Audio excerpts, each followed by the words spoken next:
the basis of all independence.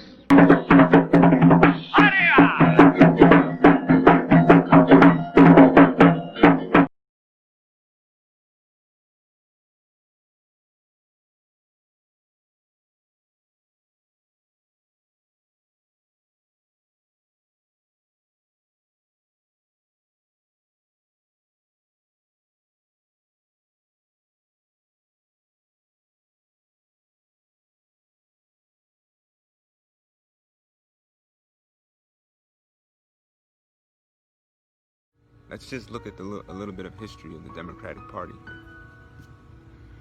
I'm not saying this as a Republican, because I'm definitely not that at all either. You can go back to the Democratic Party. You can find that as far back as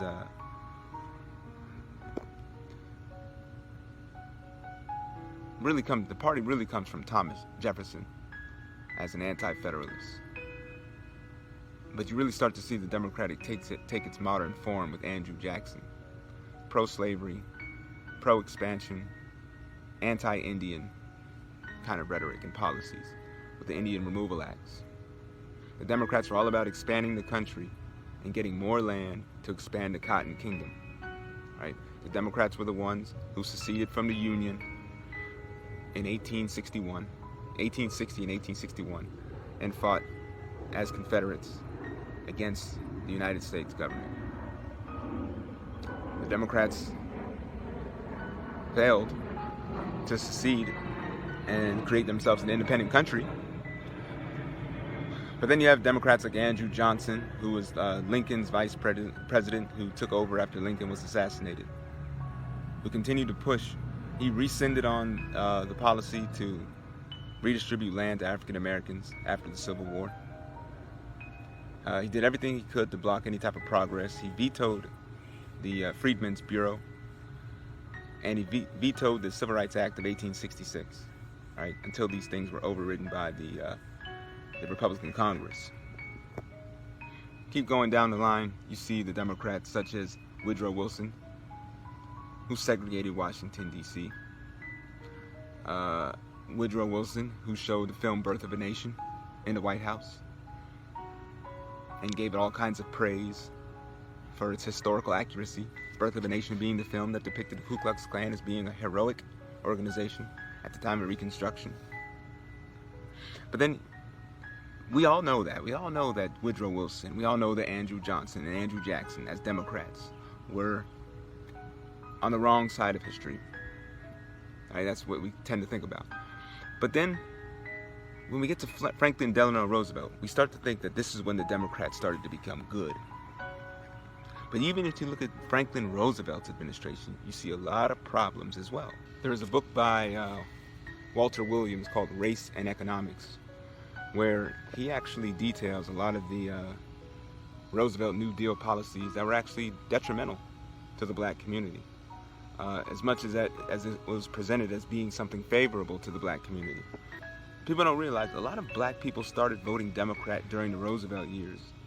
Even about 2/3 of African Americans started voting Democrat, even though about 50% were still registered as Republicans.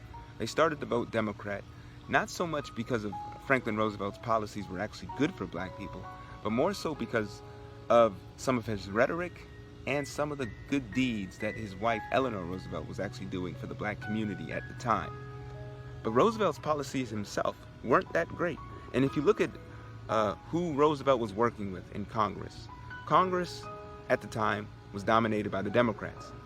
But Democrats during this time, in the 1930s and 40s, were still Southern segregationist Dixiecrats. So a Democrat was the same thing as a Dixiecrat at this time.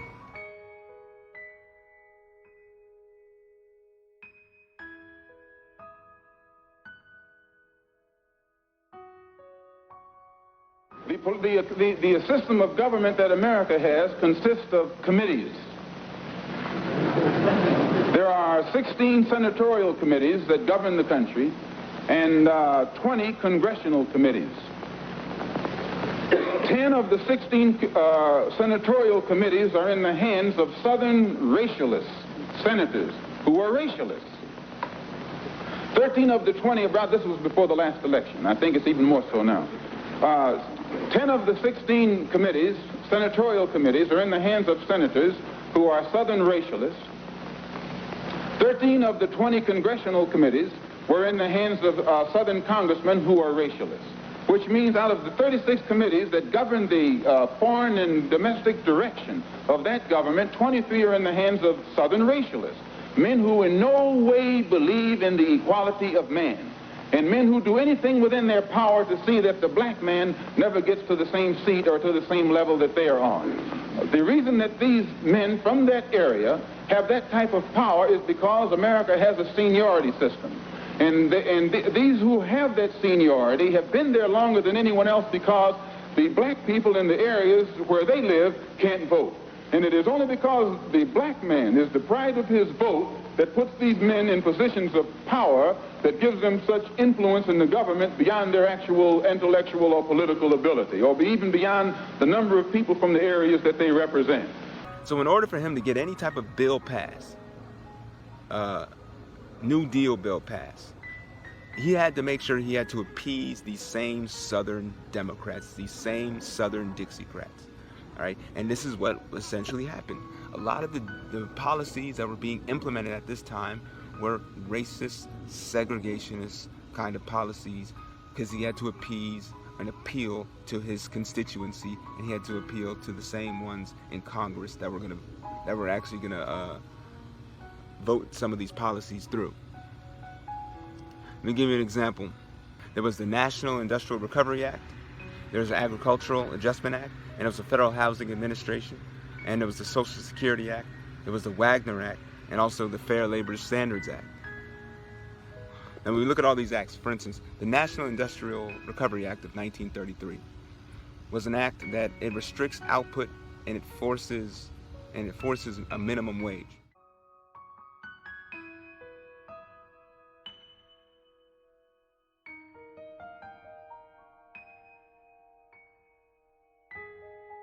Most people in this town view the state and a lot of the government programs and taxation programs as aiding minorities, and especially blacks. And you're making the argument in your writings for 30, 40 years and in your book that, in fact, policies like the minimum wage, the expansion of the welfare state, have actually been a setback for minorities. How do you defend yourself against your critics? Well, if you look at the minimum wage, most Americans support the minimum wage and increase in the minimum wage because they have good intentions. They think that, gee, it will help low-skilled people earn higher living.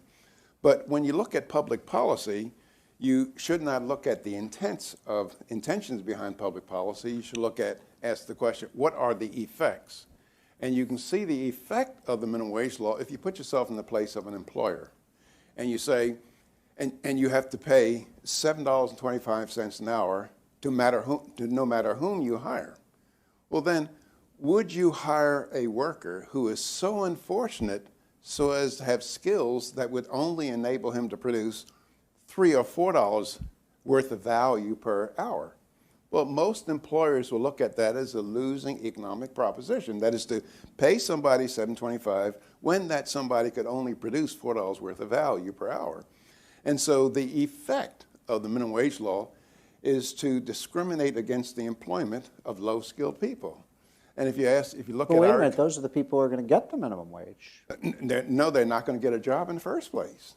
That is, there's the lowest skilled people, the employer just will not hire them. Now, in the absence of a minimum wage law, if he could pay them $3 or $4 an hour, $5 an hour, well, they could be employed and they would learn something on the job. They get on-the-job training and ultimately be worth $7.25 or even more than that. So what the minimum wage law does, it cuts off the bottom rungs of the economic ladder. And if you look for the empirical evidence of this, you just look at our labor force, and you see that the unemployment rate among teenagers is the highest. And teenagers are low skilled because they lack the experience and maturity and other attributes of adults.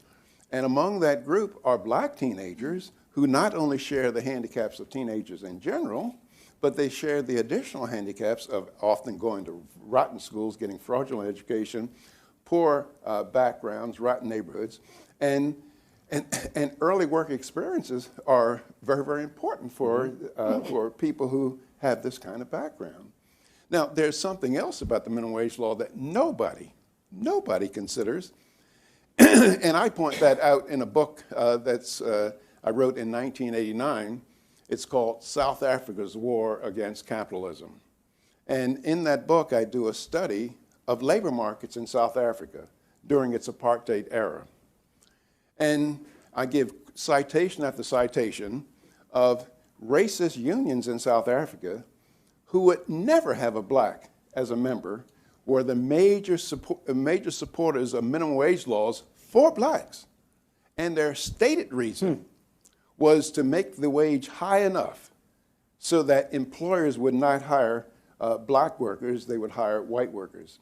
So it turns out that the minimum wage is the most effective tool in the arsenal of racists everywhere in the world. And let me just give one more example on minimum wage law. The first minimum wage law in our country was the Davis-Bacon Act of 1931. And the Davis-Bacon Act says that all workers in federally funded or federally assisted construction projects must be paid the prevailing wage.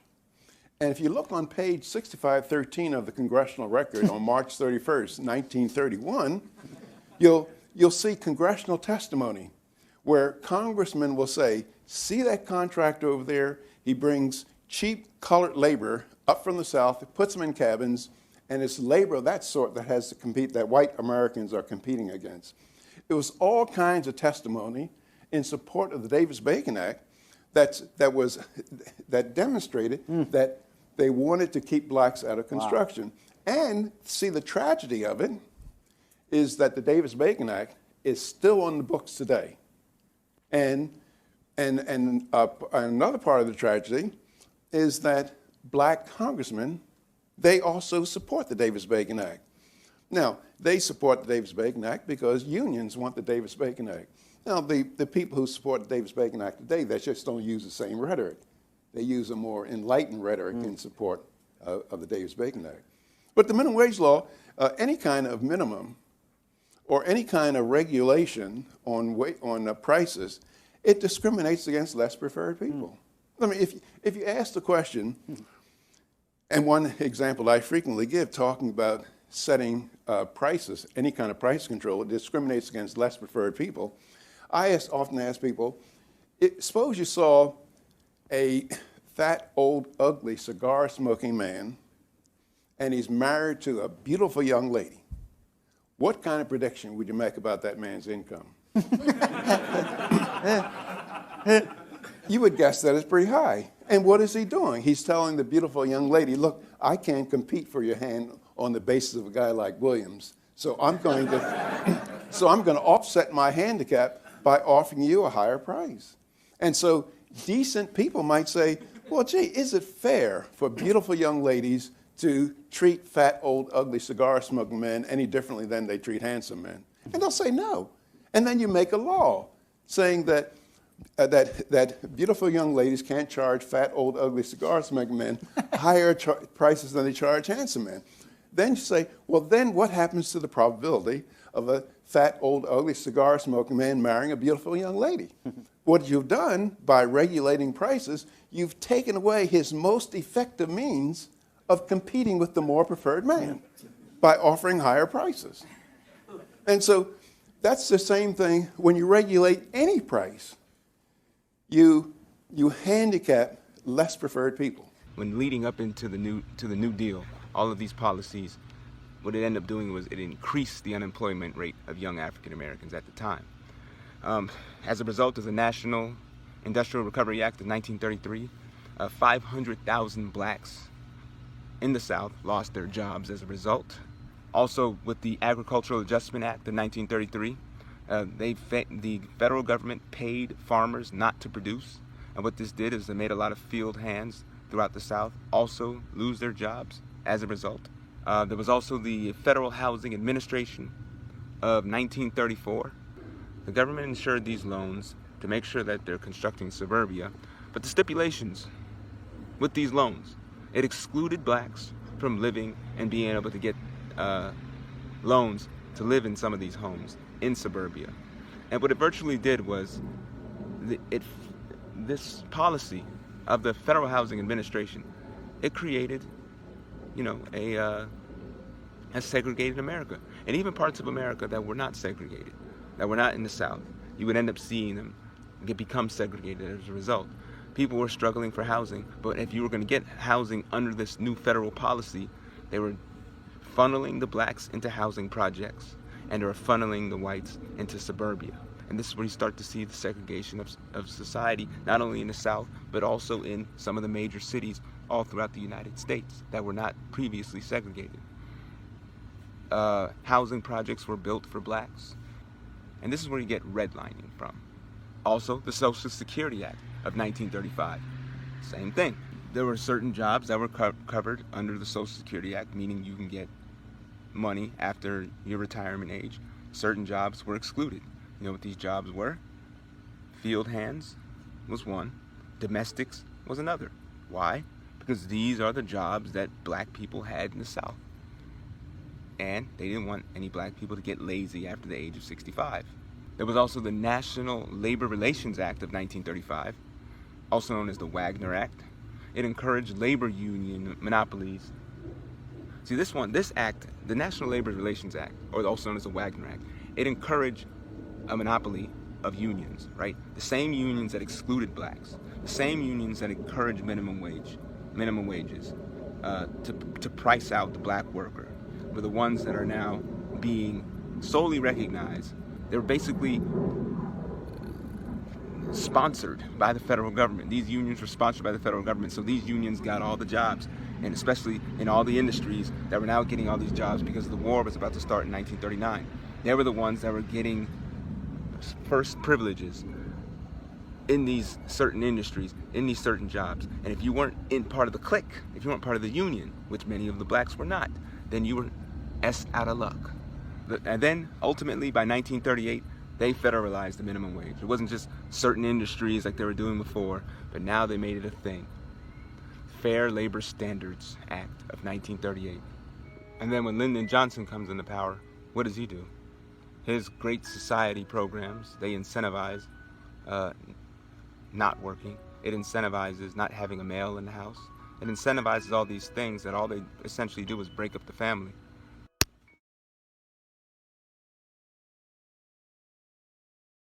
Again, I'm quoting you. Arguably the most consequential of these was the decline in two-parent families. Yes. Close quote.